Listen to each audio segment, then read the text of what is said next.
Bom, nós vamos dar então continuidade aqui ao estudo do o Evangelho segundo o Espiritismo. Nós estamos no capítulo 26, dar de graça o que de graça receber. E o tema de hoje, o último tema aqui desse nosso capítulo, fala sobre a mediunidade gratuita, o item número 7. Antes de começarmos, é importante a gente reforçar sempre a importância, o significado, o objetivo da mediunidade, né? Porque quando nós começamos a estudar esse tema, é muito natural que nós fiquemos presos ao fenômeno, porque é exatamente o fenômeno que, de um modo geral, chama a nossa atenção. Isso já há bastante tempo. Pegamos, por exemplo, os fenômenos bíblicos, né? O Antigo Testamento ali repleto de fenômenos mediúnicos. Temos no Novo Testamento também várias passagens, né, principalmente envolvendo Jesus, nos trabalhos que ele fazia, né, no seu trabalho missionário. Depois, a partir de Kardec, o que chamou a atenção principalmente da manifestação dos espíritos, né, nós vimos ali na publicação do livro, o livro dos médiuns, onde nós tivemos ali a parte técnica desse fenômeno. E nessa parte técnica, nós vimos ali todos os tipos de médiums, todas as situações em que os médiums se destacam, a revista espírita repleta de histórias, de situações, que também trazem para nós, né, a mediunidade prática. E nós acabamos, de certa forma, ficando em segundo plano nessa parte da questão moral, né, da aplicação moral desse nosso trabalho. Então, para isso, eu trouxe aqui para vocês uma mensagem que é do livro Emmanuel, do próprio Emmanuel, em que ele traz para nós aqui diversos aspectos da mediunidade. Nós vamos então ler um pouquinho de cada um, porque para falar sobre a importância da gratuidade da prática mediúnica, nós precisamos primeiro entender o seu real significado, né? Então vamos lá.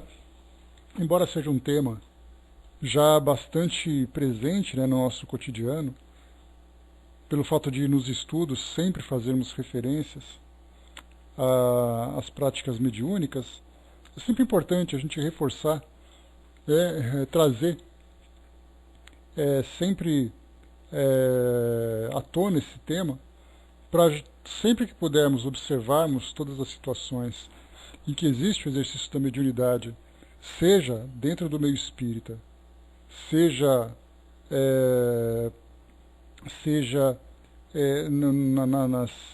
nas demais escolas religiosas, sempre observarmos de que forma que ela vem sendo praticada e de que forma que ela vem sendo também solicitada.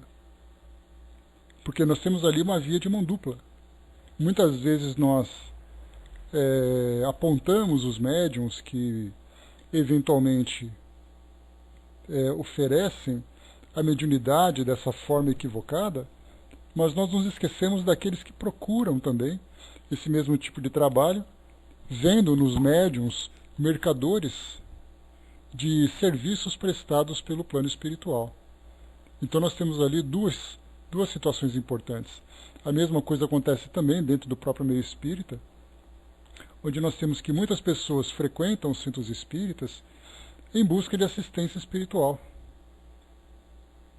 Então, nesse caso, nós temos, dentro daquele lema bastante comum, né, na economia, a lei da oferta e da procura. Então, nós temos ali aquilo que é justo para aquele que oferece e aquilo que é justo para aquele que procura. Como também temos aquilo que é injusto para aquele que oferece e injusto para aquele que também procura. Então vamos entender, né, como não apenas observando o aspecto dos prestadores de serviço, nesse caso os médiuns, como também aqueles que vão em busca desses serviços. Então aqui mensagem aos médiuns de Emmanuel, no livro Emmanuel, Psicografia do Chico. Ele diz assim para nós: vem exortar a quantos se entregam na terra a missão da mediunidade, afirmando-lhes que, ainda em vossa época, esse posto é o da renúncia, da abnegação e dos sacrifícios espontâneos. Faz mister que todos os espíritos, vindo ao planeta com a incumbência de operar nos labores mediúnicos, compreendam a extensão dos seus sagrados deveres para a obtenção do êxito no seu elevado e nobilitante trabalho. Médiuns, a vossa tarefa deve ser encarada como um santo sacerdócio. A vossa responsabilidade é grande, pela fração de certeza que vos foi outorgada, e muito se pedirá aos que muito receberam. Faz-se, portanto, necessário que busqueis cumprir, com severidade e nobreza, as vossas obrigações, mantendo a vossa consciência serena, se não quiserdes tombar na luta, o que seria crestar com as vossas próprias mãos as flores da esperança numa felicidade superior, que ainda não conseguimos alcançar. Pesai as consequências dos vossos mínimos atos, porquanto é preciso renuncieis à própria personalidade, aos desejos e aspirações de ordem material, para que a vossa felicidade se concretize. Felizes daqueles que, saturados de boa vontade e de fé, laboram devotadamente para que se espalhe no mundo a boa nova da imortalidade. Compreendendo a necessidade da renúncia e da dedicação, não repararam nas pedras e nos acules do caminho, encontrando nos recantos do seu mundo interior os tesouros do auxílio divino. Acendem nos corações a luz da crença e das esperanças, e se na maioria das vezes seguem pela estrada incompreendidos e desprezados, o Senhor enche com a luz do seu amor nos vácuos abertos pelo mundo, em suas almas, vácuos feitos de solidão e desamparo. Infelizmente, a Terra ainda é um orbe da sombra e da lágrima, e toda tentativa que se faz pela difusão da verdade, todo trabalho para que a luz se esparja, fartamente encontra uma resistência e a reação das trevas que vos cercam. Daí nascem as tentações que vos assediam e partem as ciladas em que muitos sucumbem, a falta da oração e da vigilância apregoadas no Evangelho. Quem são os médiuns na sua generalidade? Os médiuns, em sua generalidade, não são missionários na acepção comum do termo. São almas que fracassaram desastradamente, que contrariaram sobremaneira o curso das leis divinas e que resgatam, sob o peso de severos compromissos e ilimitadas responsabilidades, o passado obscuro e delituoso. O seu pretérito muitas vezes se encontra enodoado de graves deslizes e de erros clamorosos. Quase sempre são espíritos que tombaram dos cumes sociais, pelos abusos do poder, da autoridade, da fortuna e da inteligência, e que regressam ao orbe terráqueo para se sacrificarem em favor do grande número de almas que desviaram das sendas luminosas da fé, da caridade e da virtude. São almas arrependidas que procuraram arrebanhar todas as felicidades que perderam, reorganizando com sacrifícios tudo quanto esfacelaram nos seus instantes de criminosas arbitrariedades e de condenável insânia. As oportunidades do sofrimento.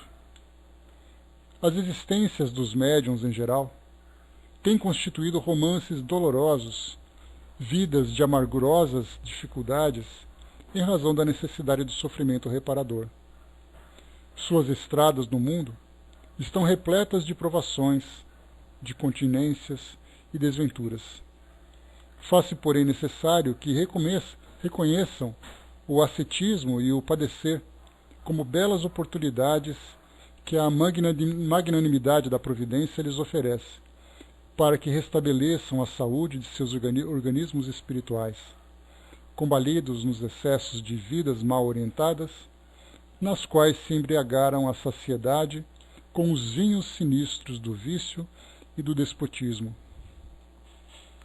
Humilhados e compreendidos, faça mister que reconheçam todos os benefícios emanantes das dores que purificam e regeneram, trabalhando para que representem, de fato, o exemplo da abnegação e do desinteresse, reconquistando a felicidade perdida. Necessidade de exemplificação. Todos os médiuns, para realizarem dignamente a tarefa a que foram chamados a desempenhar no planeta, necessitam identificar-se com o ideal de Jesus, buscando, para alicerce de suas vidas, o ensinamento evangélico e a sua divina pureza. A eficácia de sua ação depende de seu desprendimento e da sua caridade, necessitando compreender em toda a amplitude a verdade contida na afirmação do Mestre: dai de graça o que de graça receberdes. Devendo evitar na sociedade os ambientes nocivos e viciosos, podem perfeitamente cumprir seus deveres em qualquer posição social a que forem conduzidos, sendo uma de suas precípuas obrigações melhorar o seu meio ambiente com o exemplo mais puro de verdadeira assimilação da doutrina de que são apregoeiros.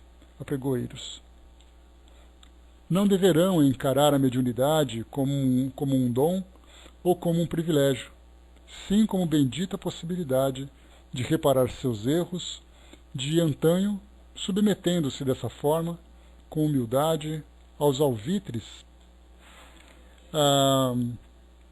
e conselhos da verdade, cujo ensinamento está frequentemente numa inteligência iluminada que se nos dirige, mas que se encontra igualmente numa provação que, humilhando, esclarece ao mesmo tempo o espírito, enchendo-lhe o íntimo com as claridades da experiência. Problema das mistificações. O problema das mistificações não deve impressionar os que se entregam às tarefas mediúnicas, os quais devem trazer o Evangelho de Jesus no coração. Estais muito longe ainda de solucionar as incógnitas da ciência espírita. E se aos médiuns, às vezes, torna-se preciso semelhante prova, muitas vezes os acontecimentos dessa natureza são também provocados por muitos daqueles que se socorrem das suas possibilidades. Tende o coração sempre puro. É com a fé, com a pureza de intenções e com o sentimento evangélico que se podem vencer as arremetidas dos investigadores que se comprazem nas trevas persistentes. É preciso esquecer os investigadores cheios do espírito do mercantilismo.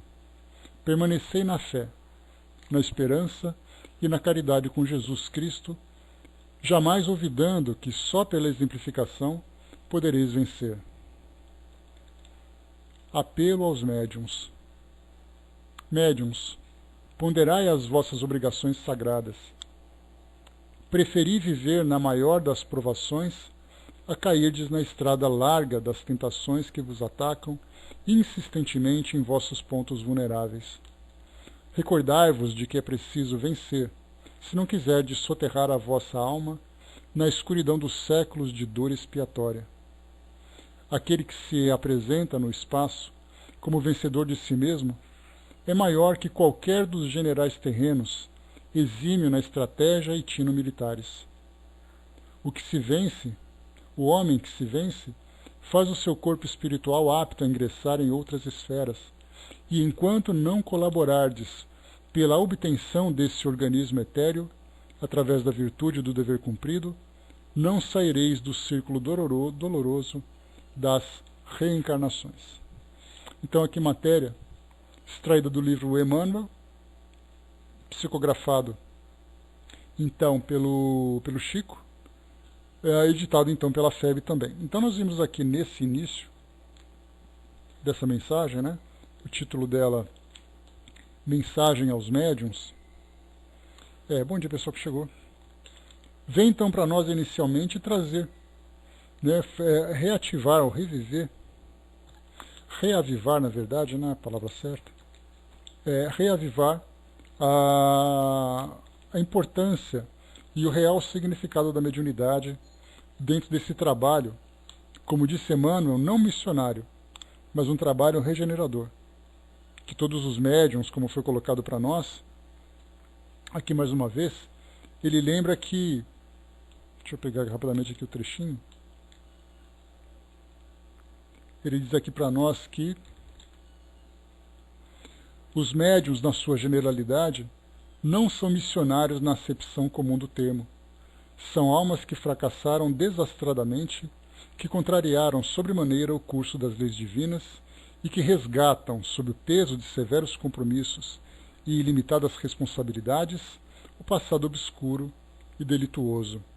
Então a gente vê que só o fato de conhecermos as características morais aqui do nosso planeta e vermos que os indivíduos que são portadores dessa faculdade fazem parte dessas almas, desse grupo de almas que fracassaram nos compromissos morais do passado, nós vemos ali então o real objetivo da mediunidade, que coloca então o médium em contato com os necessitados do nosso mundo físico, ao mesmo tempo conectando com o mundo espiritual aqueles espíritos instrutores, os espíritos elevados.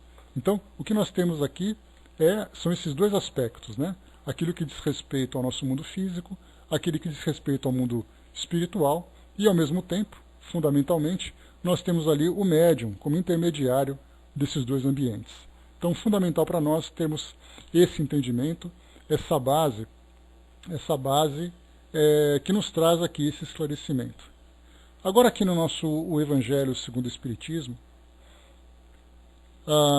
falando sobre mediunidade gratuita, vem exatamente aqui a preocupação de Kardec, já que ele certamente observava, naquela época, a prática da mediunidade de uma forma, às vezes, mercantilista, principalmente porque depois que a doutrina espírita foi difundida, ou passou a ser difundida com o trabalho de Kardec, muitas pessoas começavam então a se interessar com a comunicação com os espíritos, porque até então, quando nós falávamos em comunicação, vinha exatamente aquela ideia de alguma coisa sobrenatural, alguma coisa maligna, qualquer tipo de ideia contrária ao real propósito dessas comunicações.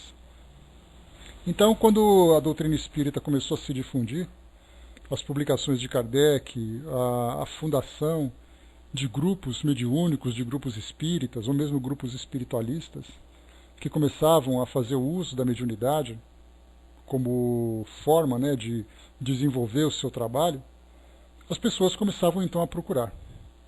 Médiuns começaram então a se mostrarem para a sociedade sem aquele preconceito que se tinha anteriormente. Aquela ideia de que o médium sofria preconceito, o médium era perseguido, o médium era excomungado, afastado das vivências religiosas a que estavam acostumados. Então, de uma forma ostensiva, como a mediunidade se manifestava, passou então a se tornar algo natural e não algo obscuro ou preocupante como acontecia. Só que no meio dessa leva de médiuns que começavam a aparecer, havia também ali pessoas que começavam a se interessar por esse caminho, a se interessar em viver em função dessa prática. E aí, como nós falamos no início, dois caminhos. Aqueles que perceberam que o exercício da mediunidade poderia ser lucrativo, e por outro lado, as pessoas que se interessavam em obter informações, auxílios, recursos através da assistência do plano espiritual, encontravam nos médiuns aqueles que ofereciam esse serviço. Então começou assim a haver esse interesse de ambas as partes, e a mediunidade começou a se desvirtuar do seu real propósito. Então Kardec, quando ele trouxe para nós essa comunicação, essa mensagem sobre mediunidade gratuita, ele fazia uma análise exatamente da realidade que viviam naquela época. Era uma realidade preocupante, era uma realidade muito mística também, porque não eram somente os médiuns psicógrafos, eram todos aqueles médiuns que faziam previsões, Kardec falava muito, né, dos ledores da sorte, leitores de buena dicha, como ele lembra, né, uma expressão espanhola, que falava exatamente sobre essa ideia de prever o futuro. Então, cartomantes, leitores de borra de café, leitores de bola de cristal e tudo mais, isso aí fazia parte também daquela realidade. Hoje nós vemos isso muito nos filmes, né, que falam sobre esses místicos, sobre esses andarilhos, né, mas na nossa sociedade nós encontramos isso também. Dependendo da cidade onde você vá, do local onde você vá, vai encontrar também ali pessoas que oferecem esse serviço, que são ciganos, são pessoas envolvidas em outras religiões. Aqui no Brasil nós temos, né, aqueles que leem a sorte através de búzios, através de outros recursos também. Então, isso porque Kardec naquela época ele não tinha contato com as religiões, né, que têm essa tradição africana, que tem essa influência das crenças africanas. Naquela época eram simplesmente aqueles andarilhos, principalmente que vinham do leste europeu, que tinham ali aqueles circos, aqueles grupos e tudo mais. Mas aí então, no meio também da França, começaram a aparecer médiuns que ofereciam esse trabalho de comunicação, de psicografia, de previsão do futuro. Então, quando nós lemos o trabalho de Kardec, é muito natural, não, é necessário que nós contextualizemos a mensagem que ele está trazendo. Ou seja, por que ele escreveu isso? O que se vivia naquela época? O que se observava no comportamento das pessoas que ofereciam esse trabalho de uma forma mercantil e daqueles que buscavam comprar também esse tipo de serviço, contratar esse tipo de serviço? Então o que nós vamos ler aqui é a mensagem dirigida para aquelas pessoas daquela época e que naturalmente vem sendo atualizada, né, ou sendo passada para as gerações atuais com a mesma preocupação, com as mesmas orientações. Então vamos aqui, né, um texto que são de 4 partes, né, 4 itens aqui desse capítulo. Vamos então aqui, mediunidade gratuita. Os médiuns modernos, pois os apóstolos também tinham mediunidade, receberam igualmente de Deus um dom gratuito, que é o de serem intérpretes dos espíritos, para instruírem os homens, para lhes ensinarem o caminho do bem e levá-los à fé, e não para lhes venderem palavras que não lhes pertencem, pois que não se originam nas suas ideias, nem nas suas pesquisas, nem em qualquer outra espécie de seu trabalho pessoal. Deus deseja que a luz atinja a todos, e não que o mais pobre seja deserdado e possa dizer: não tenho fé porque não pude pagar, não tive a consolação de receber o estímulo e o testemunho de afeição por daqueles por quem choro, pois sou pobre. Eis porque a mediunidade não é um privilégio e se encontra por toda parte. Fazê-la pagar seria, portanto, desviá-la de sua finalidade providencial. Aqui o ponto que nós destacamos, né, vem exatamente aqui. Não tenho fé, não pude pagar, não tive a consolação de receber o estímulo e o testemunho de afeição por aqueles quem choram. Daqueles por quem choro, pois sou pobre.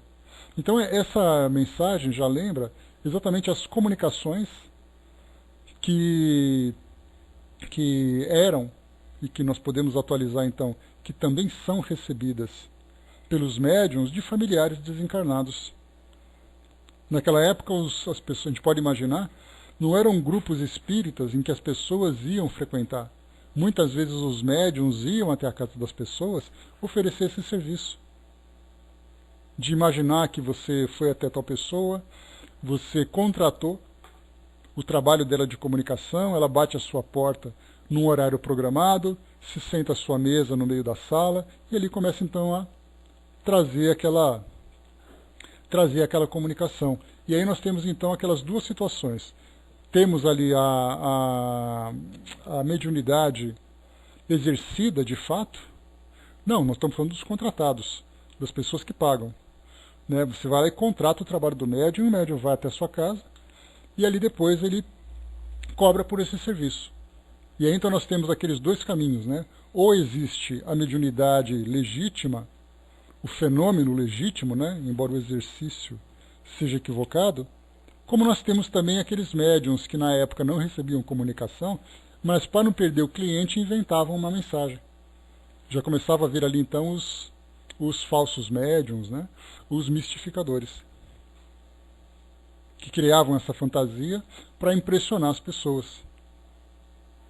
Nós tivemos aqui no Brasil um programa chamado, se eu não me engano, era chamado de Bola de Cristal, que era um programa que foi organizado pelo Fantástico, isso já há alguns anos, alguns poucos anos, né?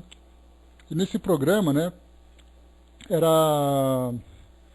eram então contratados então psicólogos, mágicos, pessoas que podiam manipular a mente dos interessados na mediunidade. E aí então era aquele palco cheio de pessoas. Esse indivíduo, que era o considerado médium, usava um ponto eletrônico e ele se comunicava com pessoas que ficavam atrás, nos bastidores, observando através de monitores a reação das pessoas na plateia. E ele então, né, através de uma ação coordenada, ele ia então lançando ideias, lançando palavras, ia manipulando as pessoas, sendo fantástico. E aí então, quem uma pessoa que chama Roberto, Ricardo, alguma coisa assim, de repente alguém se mexia na plateia, rapidamente o pessoal dos bastidores identificava e passava pelo ponto eletrônico e ele já olhava para aquela pessoa. Então ele ia manipulando com toda facilidade, e no final, com as pessoas impressionadas pela habilidade mediúnica que ele tem, né? Exatamente, né? Não só o que as pessoas queriam ouvir, né? Mas também levava mais fantasias ainda e estimulava mais a imaginação delas. E no final, depois, foi revelado que era tudo um teatro. E as pessoas ficaram chocadas com a habilidade que ele tinha de sensibilizá-las, de mexer com coisas de sua intimidade, né, de suas intimidades, e sem que elas percebessem, eram elas mesmas que davam essas informações. Então o trabalho é exatamente isso. Então se vocês quiserem assistir alguma coisa sobre esse programa, depois dê uma chegadinha lá no Google, no YouTube, coloquem lá Fantástico e Bola de Cristal. Aí vocês vão encontrar alguns vídeos daquela época.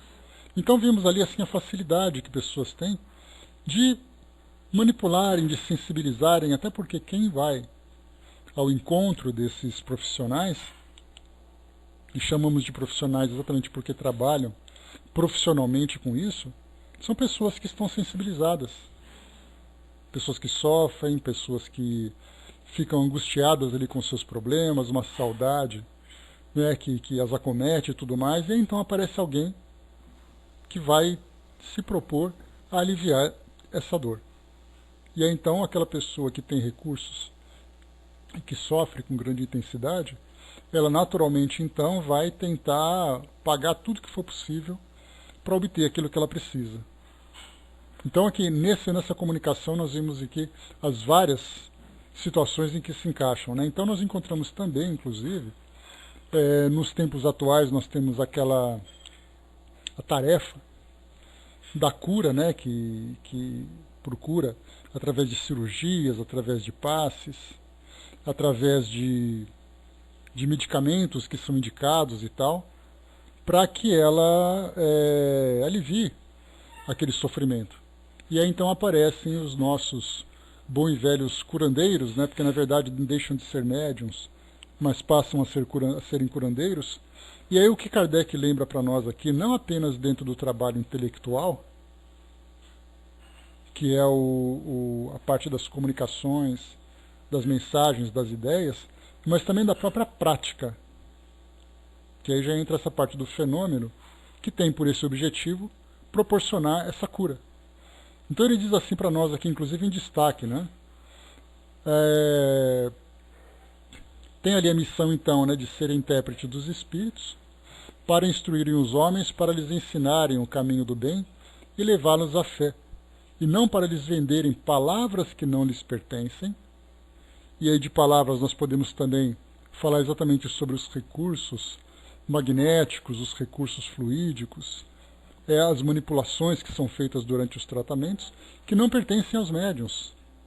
Nós temos ali os magnetizadores, já conversamos sobre isso. Esses magnetizadores eram profissionais da época, que inclusive o próprio Kardec também o era.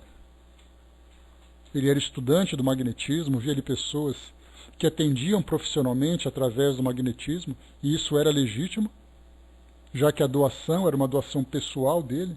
O magnetismo era um fenômeno anímico, é um fenômeno anímico e não mediúnico, embora sempre tenha ali alguma coisa de mediúnico, né, mas essencialmente o magnetismo é algo anímico.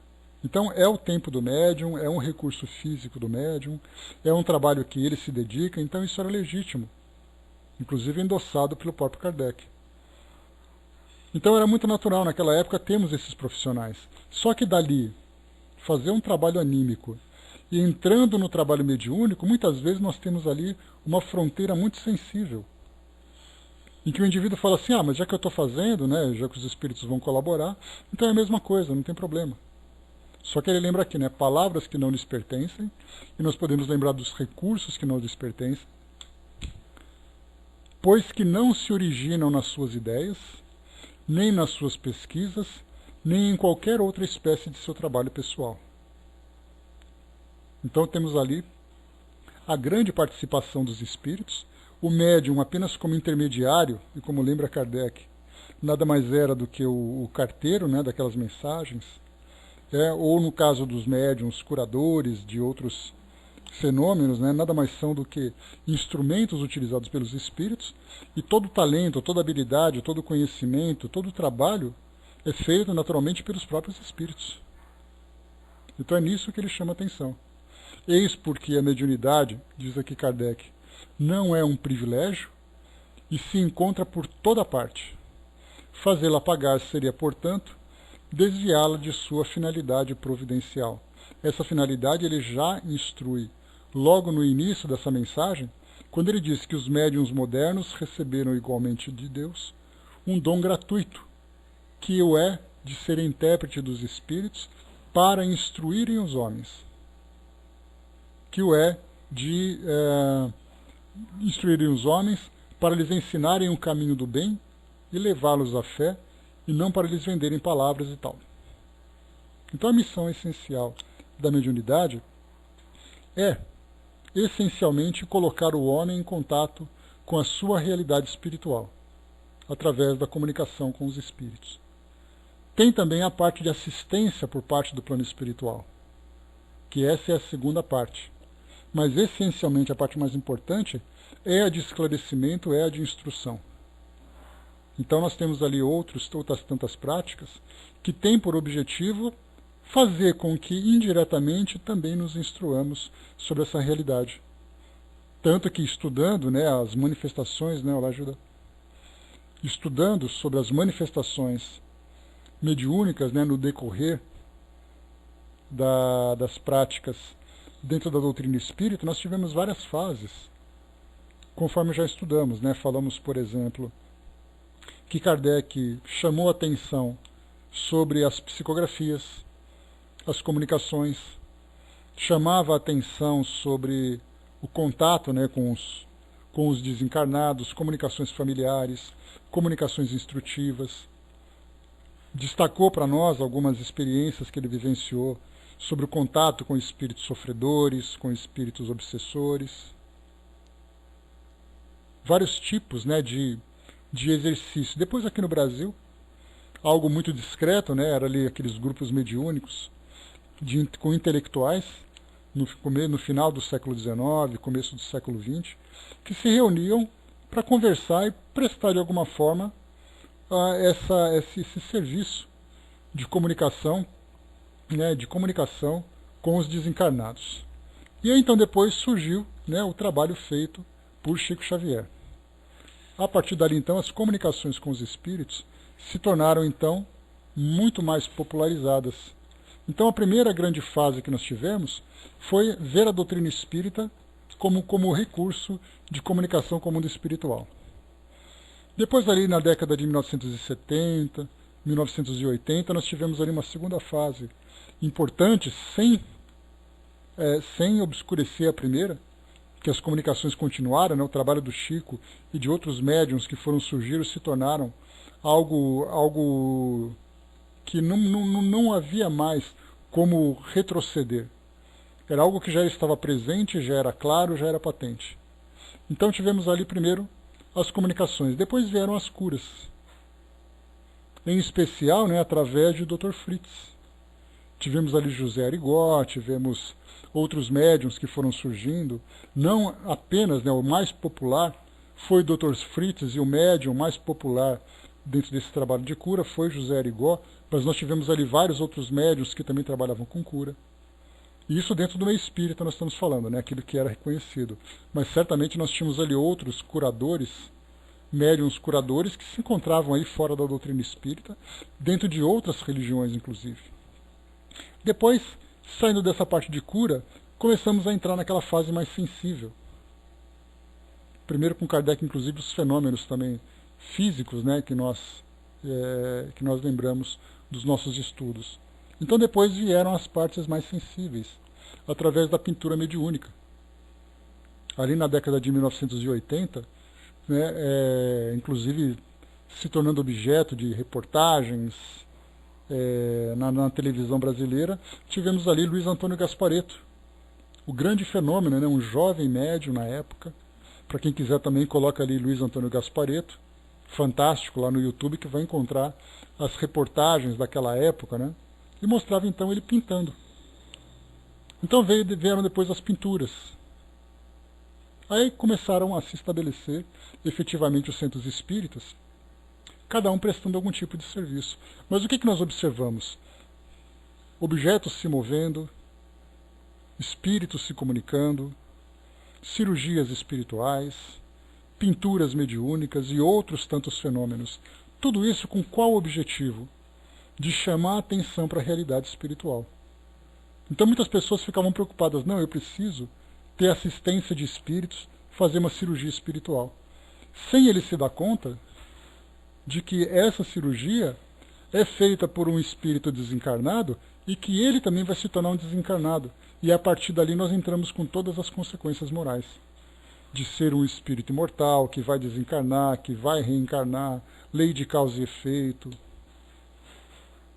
Tudo aquilo que vem com a base da doutrina espírita. Então, na verdade, são ali elementos que chamam a nossa atenção para essa realidade espiritual, mas com fundamental missão de trazer para nós esclarecimento e instrução. Então nos preocupamos com o fenômeno sem entendermos exatamente o seu real significado. Hoje nós temos a oportunidade de ter contato com todas essas informações, inclusive nós, que fazemos os nossos estudos diários, né, estudando sobre fenômenos mediúnicos, né, como atualmente estamos estudando o livro Devassando o Invisível, onde Dona Ivone do Amaral Pereira ela traz para nós, então, ali várias e várias situações vividas por ela, através da mediunidade, né, de que ela era adotada. Então nós ficamos, nossa, é uma grande médium, olha que coisa curiosa.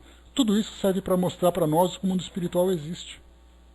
E que todas essas histórias venham simplesmente ilustrar, tentar fazer com que nós nos convençamos de que existe um mundo espiritual, de fato, e que nós somos espíritos imortais. E que, existindo o mundo espiritual e nós sendo imortais, vem ali todas as consequências morais a partir disso. Porque, do contrário, nós ficaremos simplesmente na finalidade, na superficialidade. É muito comum, né, já que nós estamos, inclusive, estudando o capítulo Romances Mediúnicos, lá do Devassando o Invisível, nós encontramos, então, aquela quantidade de livros vendidos. Milhares de livros, milhões de livros vendidos. Nesse tempo todo nós podemos chegar na casa dos milhões, eu acredito. Nessas décadas todas de publicações. Então temos ali uma quantidade significativa de obras que foram vendidas e que a grande maioria dos leitores apenas se sensibilizam com as histórias. Acham bonitas, acham comoventes, deixam de achar interessantes porque o enredo não é muito atrativo e tudo mais, sem se darem conta de que aquilo é uma história que diz respeito a uma realidade no plano espiritual, a realidade da qual todos nós fazemos parte. Então as pessoas abrem o romance, leem, acham bonitas as histórias, se comovem, fecham, pegam outro livro e vão, um após o outro, consumindo aquele produto, sem viverem de fato uma nova realidade a partir daquilo que aprenderam com aquelas instruções. Então, como nós temos a oportunidade de estudar esses mesmos livros, de estudar essas histórias, e temos esse esclarecimento, isso serve para nós como exemplo. Se por acaso nós demos a história de um espírito que é sofredor, porque teve uma vida equivocada, isso para nós é um exemplo, porque nós também nos tornaremos sofredores se a nossa vida for equivocada. Se nós encontrarmos uma história de um espírito feliz por ter sido bem-sucedido no cumprimento dos seus trabalhos aqui no mundo físico, nós também teremos o mesmo caminho. E não simplesmente vermos o outro como algo que não nos pertence. A vida dele certamente não nos pertence, mas o exemplo que ele deixou é o exemplo que faz parte de uma lei da qual nós estamos também submetidos, a qual nós também estamos submetidos. Então isso é fundamental. Ao chegarmos no centro espírita e vermos ali um médium exercendo um trabalho, aquele trabalho significa que ele está em contato com o mundo espiritual, que o mundo espiritual é uma realidade da qual nós fazemos parte. E aí nós temos que repensar exatamente na vida que nós temos e no modo como nós estamos vivendo esse presente aqui no mundo físico, atualmente. Próximo item que a gente tem aqui, item número 8.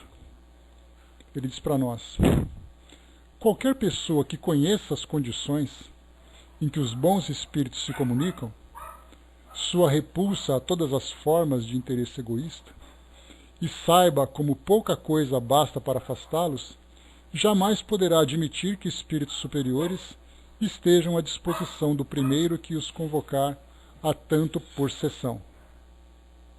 Então, convocar a tanto por sessão significa pagar um médium para que ele evoque um espírito superior, pagando tanto por uma sessão para que ele possa se beneficiar.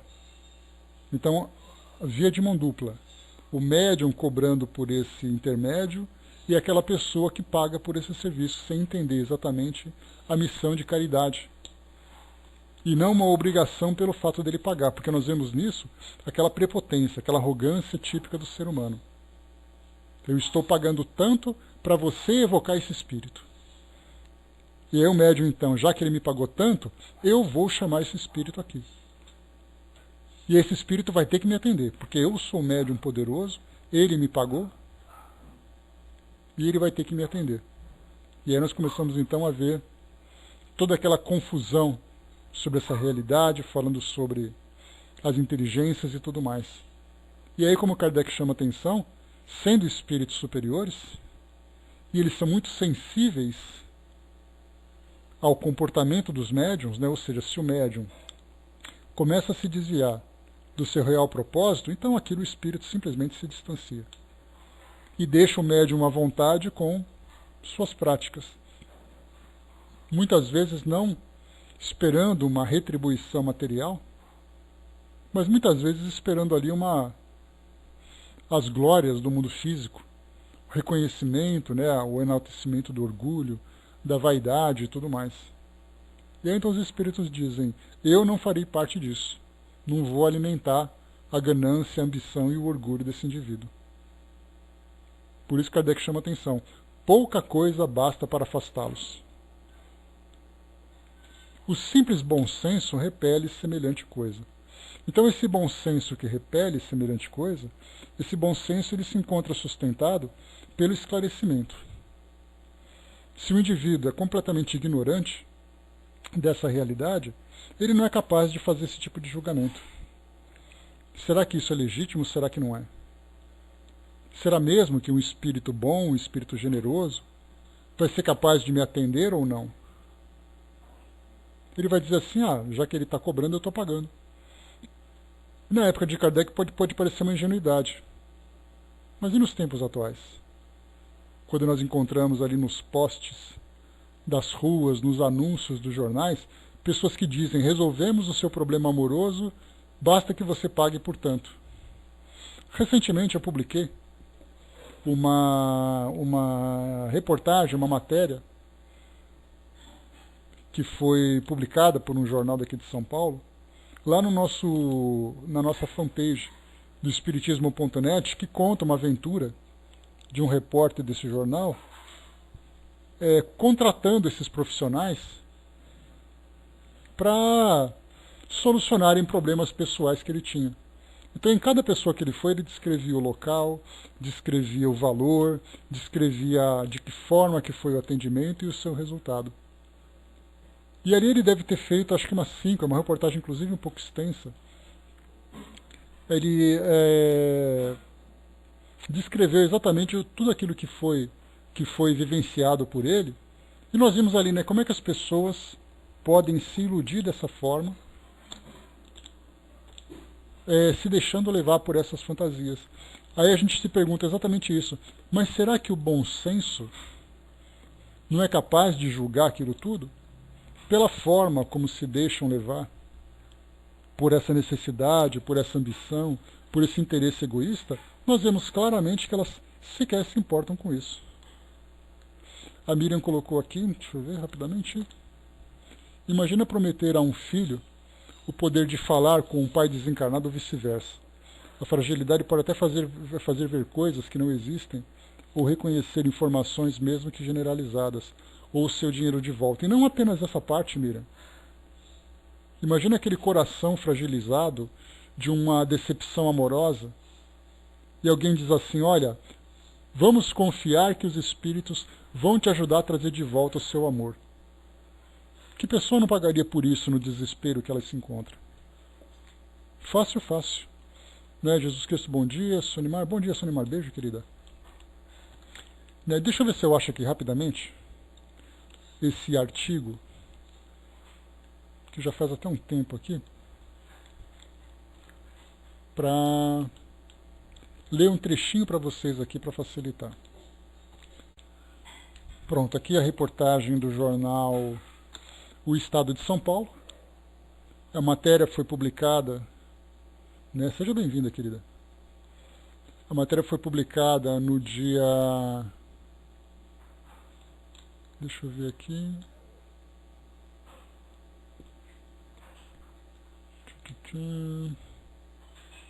Espera que ele está me pedindo para fazer a assinatura do site aqui. Está aqui, ó, reportagem então, intitulada Dos postes às mesas dos videntes de São Paulo. Dos postes às mesas dos videntes de São Paulo. Ela foi publicada no dia 17 de julho, no mês passado, né? Inclusive ontem fez um mês que essa reportagem foi publicada. O subtítulo, trabalho de descarregos incluem até lençol de 400 fios e podem ser pagos no cartão. Eu vou ler só um trecho, tá, pessoal, porque é uma reportagem longa. Dei por mim na calçada ao pé da porta. Um cartaz amarelo alardeava o que imaginei escondido. Consulta abusos, tarô. Acima da mesma porta, mais um cartaz. Tarô Vidência. Nos dois, o mesmo número de telefone fixo. Subi os primeiros degraus. Um portão alto, duplamente gradeado, me interrompia o caminho. Toquei a campainha. Veio uma mulher, era uma senhora da limpeza, de pés descalços e um cheiro de alvejante que exalava da alma. Eu disse que tinha uma consulta marcada. Ela me fez entrar. Subi mais alguns degraus, atravessei uma cerquinha de madeira e por ali fiquei, esquecida numa sala mal iluminada, pesadamente acortinada e com 2 sofás gris, sobre um dos quais acomodei a minha curiosidade. Acima um lustre equilibrava folhas de vidro. Abaixo, um tapete grisalho cobria um quadrado do chão, de tacos alguns soltos. Velhos trastes, paredes sombrias, um ar de pobreza que antes aumentava do que destruía o prestígio, diria Machado de Assis, em A Cartomante, conto que inspirou esse primeiro parágrafo. Contrariando Machado, o cenário desse sobrado na Vila Mariana não era de pobreza, mas de classe média, como de resto a maioria dos cenários que encontrei nas consultas a videntes que colocam anúncios nos postes de São Paulo oferecendo amarrações e desamarrações de amor. TVs me apareceram ligadas no Datena ou em desenhos animados.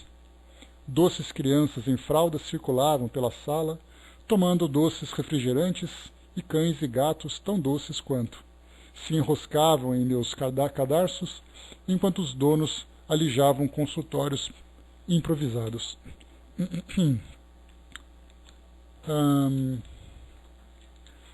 No sobrado em questão da Vila Mariana, também compunham o lugar 10 pacotes de panfletos, um deles aberto, do qual certamente saiu o papel que eu tinha em mãos. Ele me fora dado 5 minutos antes na saída do metrô Ana Rosa, por um moço magro. Nele lia-se que a sensitiva Beatriz, com mais de 28 anos de experiência no mesmo endereço, solucionava união de casais, afastamento de rivais, impotência ou frieza, inveja, vícios, depressão e financeiro. O telefone era outro, mas o tal endereço era o mesmo que vi num cartaz dias antes e que me trouxeram até ali para a consulta daquela manhã. Quase meia hora depois, a sensitiva Beatriz me fez sentar diante da mesa, ela do lado oposto. Entre nós, um pano bordô com búzios, um crucifixo e uma plaqueta com bandeiras de cartão de crédito. Vestia jeans e camiseta preta um tanto curta, que insistentemente puxava para baixo. Perguntou o que eu preferia, búzios ou tarô. Preferi o segundo. Então Beatriz, arriscada os 39 anos, pegou as cartas do tarô de Marsella e, enquanto embaralhava, olhava para mim, mas por baixo dos olhos. Perguntou meu nome inteiro, que dei, a data de meu nascimento, que dei, e a profissão, que dei como estudante de bioética, o que também sou. A seu pedido, dividi as cartas em 3. Ela juntou tudo novamente e descortinou a morte. Sorte que veio depois a roda da fortuna, disse ela, sinal de que viverei muito. E assim foi arcano atrás de arcano, a temperança, a estrela, o mago ou charlatão, com pinceladas de saúde, família, carreira, finanças e até enrosco. Você tem um ex? Perguntou ela. Quem não tem? Pensei. Pois uma pessoa na sua vida nunca te esqueceu, vaticinou. E vocês nem sabem direito por que se separaram. Beatriz, no entanto, sabia. Alguém colocara nosso nome, o meu e o dele, na boca de um defunto. Para me acertar com alguém, apenas após o trabalho, liberar o caminho. Um trabalho que pedia 91 materiais. Vela dessa altura, cristais africanos. A coisa aconteceria num terreiro na Praia Grande. Levaria algum tempo, teria que voltar outras vezes, mas a garantia era total. Olhei para as bandeiras do cartão de crédito. Aqui depois, né, para quem quiser continuar lendo sobre essa matéria, ela está aqui então no nosso site do espiritismo.net, que eu publiquei no dia 17 de julho. Tá? Aí depois vai pedir para fazer assinatura, é só clicar ali no íconezinho do Facebook que faz ali o login para ler esse artigo todo. Né? Então ele é grande, porque ela conta assim detalhes, traz fotos e tudo. Quer dizer, não é tão grande assim, estou vendo aqui agora, mas é que vai demandar muito do nosso tempo. Mas mostra aqui então, né, cobranças assim de R$50 por búzio, R$100 também e tudo mais, né? R$100 os búzios, R$50 os búzios, R$100 o tarô, e assim vai trazendo para nós ali várias e várias situações desse tipo. Né? Então nós vemos assim que na atualidade, né, uma matéria fresquinha, inclusive, fresquinha de 30 dias, mas não deixa de ser fresquinha, traz uma semelhança muito grande com aquilo que Kardec viveu naquela época. E daí então que ele fala exatamente sobre isso, né? Dá de graça o que de graça receber, a mediunidade gratuita. Né? Pois é, Miriam, quem não tem esse tipo de problema? Qualquer coisa que você mexer, para quem é casado, para quem não é, para quem está empregado, para quem está desempregado, sempre tem alguma coisa que possa ser resolvida para ele atingir a felicidade plena aqui no mundo físico. Né? E sempre temos esses nossos trabalhadores que facilitam então essas nossas dificuldades. A Soichi colocou, né, são esses tipos de pessoas que acharcalham as nossas atividades mediúnicas. É exatamente isso, né, Soichi? A preocupação de Kardec naquela época era exatamente fazer com que os próprios médiums se esclarecessem, né, sobre essa responsabilidade do trabalho que tem que fazer, mas também esclarecer as pessoas que, né, no início do estudo de hoje, né, nós falamos sobre isso. No início do estudo, chamei a atenção exatamente para o fato de que, assim como temos aqueles que oferecem esse serviço pago, há aqueles que pagam por esse serviço. Então, na verdade, ali é uma via de mão dupla. A lei da oferta e procura. Alguém precisa, alguém oferece. E aí então nós vamos, embora muitas vezes até mesmo dentro do exercício real do fenômeno mediúnico, o desvirtuamento dos seus objetivos. Ou, quando não se consegue a realização desse fenômeno mediúnico, vem então exatamente o charlatanismo, as manipulações e tudo mais. É lamentável que no desespero as pessoas se deixam levar por esse caminho, achando que resolver seus problemas tirando o pouco que tem. Porque é uma forma prática, né? Assim como dentro da própria mediunidade existe aquela ilusão, aquela ideia de que os espíritos resolvem todos os problemas, nós temos também dentro das próprias instituições religiosas a promessa da intervenção divina, bastando que a pessoa se torne fiel àquela crença ou leve ali a sua contribuição para que tudo se resolva. E aí nós temos então os templos religiosos cheios de pessoas desesperadas, angustiadas, esperando uma intervenção sobrenatural para resolver esses problemas, seja através do recurso mediúnico ou não. Porque a mediunidade é algo que nem sempre é aceita pelas instituições. Aí então falamos diretamente de Deus. Quando você aceita a mediunidade, aí o fenômeno vem como essa intervenção. Então, quer dizer, é uma característica do nosso mundo hoje. Porque o erro não é apenas daqueles que praticam a mediunidade equivocadamente, mas é para aqueles que acham que a mediunidade pode ser praticada dessa forma e acham que podem se beneficiar disso. Vamos lá então, continuando aqui com Kardec. Falamos dos espíritos superiores, né?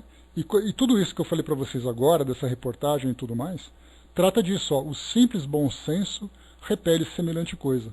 Então, para termos o bom senso, para repelirmos semelhante prática, é preciso que a pessoa tenha conhecimento e valores suficientes para filtrarem e perceberem exatamente esse tipo de situação. Não seria ainda uma profanação evocar por dinheiro os seres que respeitamos ou que nos são caros? Aqui ele fala da evocação dos familiares desencarnados, amigos desencarnados, né?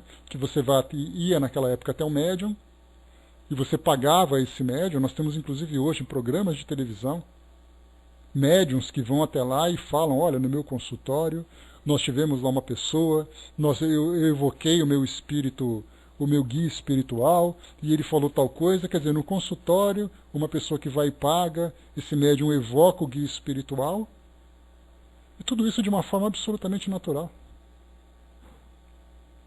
Não há dúvida de que podemos obter manifestações dessa maneira, mas que poderia garantir-lhes a sinceridade? Os espíritos levianos, mentirosos e espertos, e toda a turba de espíritos inferiores, muito pouco escrupulosos, atendem sempre a esses chamados, e estão prontos a responder ao que lhes perguntarem, sem qualquer preocupação com a verdade. Aquele, pois, que deseja comunicações sérias, deve primeiro procurá-las com sinceridade, esclarecendo-se quanto à natureza das ligações do médium com os seres do mundo espiritual. Então Kardec já começa aqui a colocar sobre os ombros dos consulentes a responsabilidade de buscarem as orientações certas, buscarem a assistência certa e não simplesmente esperarem que as coisas aconteçam de uma forma simplificada, da forma como é oferecida principalmente. Ora, a primeira condição para se garantir, para se conseguir a boa vontade dos espíritos, deixa eu ver aqui, tá. A primeira condição para se conseguir a boa vontade dos bons espíritos é a que decorre da humildade, do devotamento e da abnegação, o mais absoluto desinteresse moral e material. Moral, no que diz respeito às vantagens que massageiam ou inflam o ego do médium, em que ele se acha mais especial do que é, se acha portador de poderes sobrenaturais, que tem a capacidade disso ou daquilo, e material por aquilo que ele pode se beneficiar pelo pagamento, pelos recursos que ele recebe. Inclusive nós temos ali formas de minimizar o impacto, né, dessa ideia do pagamento, né? Não, eu não aceito pagamento, mas se você quiser fazer alguma doação não tem problema. E aí nós chegamos até a falar sobre isso também, né, no nosso encontro anterior, quando eu falei para vocês de um centro espírita aqui em São Paulo, que oferece cirurgias espirituais. E eles pedem então, olha, se você puder contribuir com material hospitalar, para que a gente possa também oferecer para as pessoas que são atendidas, é bem-vindo. Então ali nós vemos uma solicitação feita de uma forma muito coerente. Grupos que solicitam, né, doação de cestas básicas, de alimentos não perecíveis, de roupas, até mesmo de doação material, de doação financeira também. Porque basta a gente lembrar que Chico mesmo falou sobre isso. Ele disse que muitas vezes as pessoas não precisam de comida, elas precisam de dinheiro para comprar remédio. E a doação que foi feita com comida, com roupa, não satisfaz aquele antibiótico, aquele anti-inflamatório, né? Não ajuda na compra. Então muitas vezes o Chico dava dinheiro para as pessoas. Tem até um vídeo, né, de pessoas que estão na fila, e ele fazendo a distribuição, ele pegava aquele dinheirinho, enroladinho na mão assim, colocava na mão da pessoa, não importa qual é o valor. E muitas vezes aquele dinheiro vai comprar coisa que nem sempre vem através das doações. Então depende do quê? Do bom senso que Kardec colocou. O bom senso daquele que pede a doação, o bom senso daquele que oferece a doação, para que tudo aconteça de uma forma legítima, dentro desses padrões morais que nós estamos comentando. E continua. Deixa eu ver aqui. Pior que não vai dar para a gente ler tudo, mas vamos acelerar aqui que dá. Ao lado da questão moral, apresenta-se uma consideração de ordem positiva, não menos importante, que se refere à própria natureza da faculdade. A mediunidade séria não pode ser e não será jamais uma profissão. Não somente porque isso desacreditaria o plano moral, colocando os médiuns na mesma condição de ledores de sorte, mas porque existe ainda uma dificuldade material para isso. É que se trata de uma faculdade essencialmente instável, fugida, variável, com a qual ninguém pode contar na certa. Ou seja, nem sempre você está em comunicação com o mundo espiritual. Nem sempre os espíritos estão ali à disposição. A mediunidade não é permanente na vida das pessoas. Não garantidamente. Ela seria, portanto, para o seu explorador, um campo inteiramente incerto, que poderia escapar-lhe no momento mais necessário. Bem diversa é uma capacidade adquirida pelo estudo e pelo trabalho, e que por isso mesmo torna-se uma verdadeira propriedade, da qual é naturalmente lícito tirar proveito. A mediunidade, porém, aqui ele fala sobre a capacidade da pessoa, né? Ela estuda, ela se forma, ela pratica o trabalho, aquilo tudo depende dela. E é uma conquista adquirida que ela pode, sem dúvida nenhuma, se beneficiar através do salário dela, que afinal de contas é a profissão que ela exerce. Mas no que diz respeito à mediunidade, todos os talentos que acontecem ali não dependem dela. Depende exatamente dos espíritos. Então uma cura, quem faz a cura? É a pessoa ou os espíritos? Quem trouxe a comunicação? Foi a pessoa ou foram os espíritos? Por isso Kardec coloca que, diferentemente daquilo que ela conquista,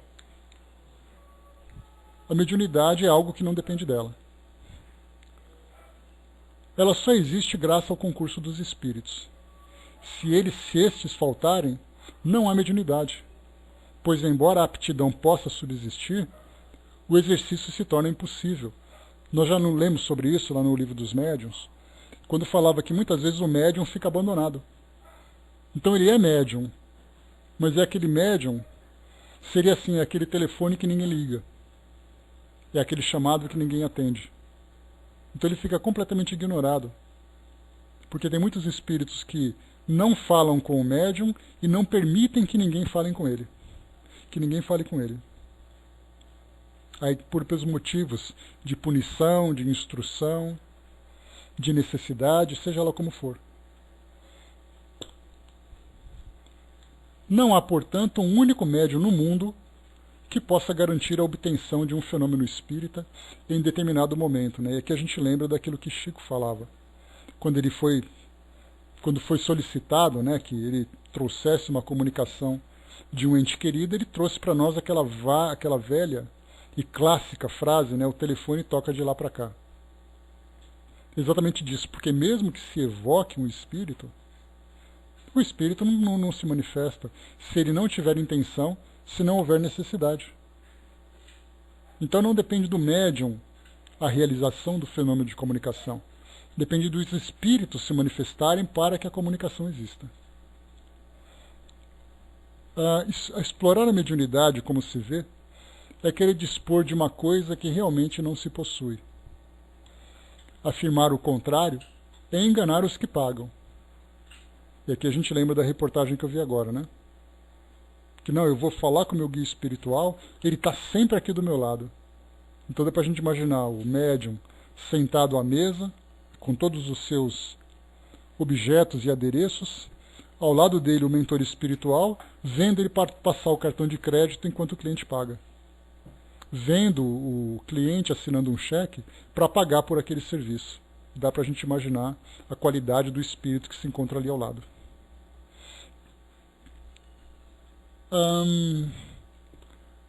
Afirmar o contrário é enganar os que pagam.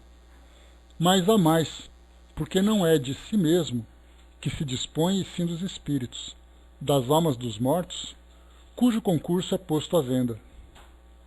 Esse pensamento repugna instintivamente. Foi esse tráfico, degenerado em abuso, explorado pelo charlatanismo, pela ignorância, a credulidade e a superstição, que provocou a proibição de Moisés. O espiritismo moderno, compreendendo o aspecto sério do assunto, lançou o descrédito sobre essa exploração e elevou a mediunidade à categoria de missão. Aqui uma citação do próprio Livro dos Médiuns. A mediunidade é coisa sagrada, que deve ser praticada santamente, religiosamente. Essa aqui é uma frase clássica, né, de Kardec. A mediunidade é uma coisa sagrada que deve ser praticada santamente e religiosamente. E se há uma espécie de mediunidade que requer essa condição de maneira mais absoluta, é a mediunidade curadora. O médico oferece o resultado dos seus estudos, feitos ao peso de sacrifícios, geralmente penosos, o magnetizador, o seu próprio fluido e, frequentemente, a sua própria saúde. Eles podem estipular um preço para isso. O médium curador transmite o fluido salutar dos bons espíritos e não tem o direito de vendê-lo. Jesus e os apóstolos, embora pobres, não cobravam as curas que operavam. Que aquele, pois, que não tem do que viver, procure outros recursos que não os da mediunidade, e que não lhe consagre, se necessário, senão o tempo de que materialmente possa dispor. Os espíritos levarão em conta o seu devotamento e os seus sacrifícios, enquanto se afastarão dos que pretendem fazer da mediunidade um meio de subir na vida. Então essa passagem ela conclui aqui o nosso estudo de hoje, chamando a atenção exatamente para isso. Para aquele que estuda, para aquele que trabalha, sim, faça isso. A gente até conversou sobre essa questão no nosso encontro anterior, sobre uma colega que veio me perguntar sobre o reiki, que ela era espírita, ela falava assim, mas o reiki não é aquele trabalho em que os espíritos estão juntos e tudo mais? Não, o reiki na verdade é simplesmente o médium transmitindo esses fluidos que ele absorve, né, do plano espiritual, do universo. Então não tem nada de elemento mediúnico, embora muitas vezes o reiki seja praticado num ambiente esotérico, num ambiente espiritualista, mas o reiki propriamente dito ele não é mediunidade. Então você faz o curso de médium, você exercita e tudo mais, o curso de reiki, você exercita, você se aprimora, você investe o seu tempo. Então isso é o mesmo trabalho feito pelos magnetizadores. Agora, quando existem espíritos envolvidos, aí a coisa muda completamente. Porque aí quem faz não é o médium. Quem faz são os espíritos. E aqueles que fazem são os espíritos. Então, pessoal, fechando por aqui esse nosso estudo de hoje. Então, aqui como Kardec lembra, para a gente reforçar mais uma vez. Aquele, pois, que não tem do que viver, procure outros recursos que não da mediunidade. O que não lhe consagre, se necessário, senão o tempo de que materialmente possa dispor. Ou seja, ele trabalha para viver, e o que ele fizer pela mediunidade, ele faça nos seus horários de folga. Mas o tempo que ele tenha, viva através do seu trabalho.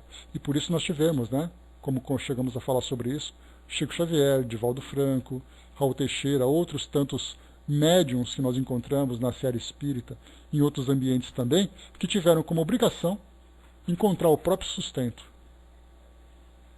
através do trabalho profissional. E depois, durante o seu tempo disponível, praticava então o exercício da mediunidade de uma forma gratuita, né, envolvido pelas intenções caritativas em especial. Então concluímos por aqui o nosso estudo de hoje.